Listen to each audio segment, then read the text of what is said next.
내년도 예산안 처리를 위한 원내대표 간 협상이 시작됩니다.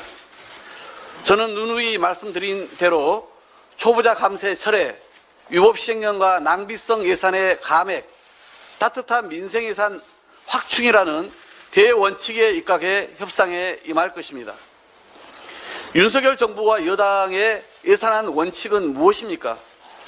무엇을 하겠다는 것인지 정부 예산안 어디를 들여다봐도 정부의 국정 기조가 보이지 않습니다.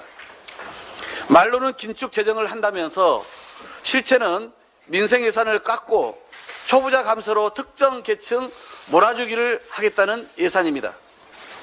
복지 지출은 늘고 초부자 감세로 세수가 줄어드는데 어떻게 건전 재정을 실현하겠다는 것인지 도무지 이해할 수 없습니다. 낭비성 예산 줄였다길래 들여다보니 저소득 주거 취약계층, 청년을 위한 내일 채무공제, 공공형 노인 일자리 등 민생 예산만 줄줄이 감축입니다. 서민은 없고 윤심만 가득한 사심 예산입니다. 경제 위기 앞에 민생 예산 증액은 당연한 국민 상식입니다. 정부 여당이 민주당과 국민의 요구를 전폭적으로 수용하면 예산안 처리는 당장이라도 가능합니다.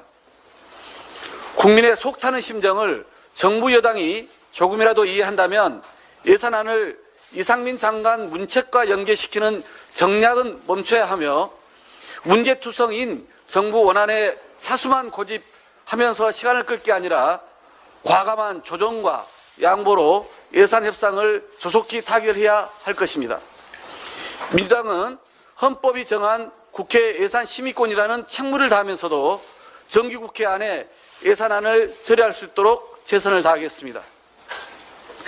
서훈 국가안보실장에 대한 구속수사는 명백한 정치 탄압입니다. 서훈 실장은 증거인멸을 위한 어떤 권한도 갖고 있지 않는 민간인 신분입니다.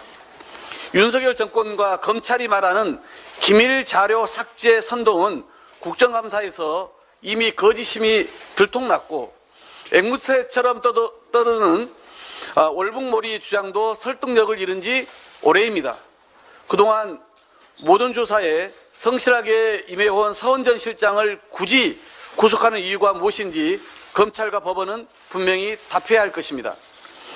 서훈 실장의 구속수사의 본질은 없는 죄를 만들어서라도 기어이 전 정부에 흠집내고 망가뜨리겠다는 윤석열 정권의 전형적인 정치보복입니다. 이미 대통령 비서실장을 포함해 수사선상에 오른 문재인 정부 장차관급 인사만 최소 23명입니다. 문재인 정부 내각과 청와대 핵심 참모들 대부분이 검찰 수사를 받고 있다고 해도 과언이 아닙니다. 어떻게든 문재인 전 대통령을 올가매려는 정권의 검은 속내가 진동합니다. 윤석열 대통령의 눈엣가시 문재인 전 대통령과 이재명 대표 죽이기가 윤석열 정부의 유일한 국정 기조입니다. 윤석열 정권은 무도한 정치보복을 즉각 중단하십시오. 윤석열 대통령은 민생 경제 살리기에만 집중하십시오. 민주당은 국민과 함께 정권의 추잡한 정치보복에 맞서 싸울 것입니다.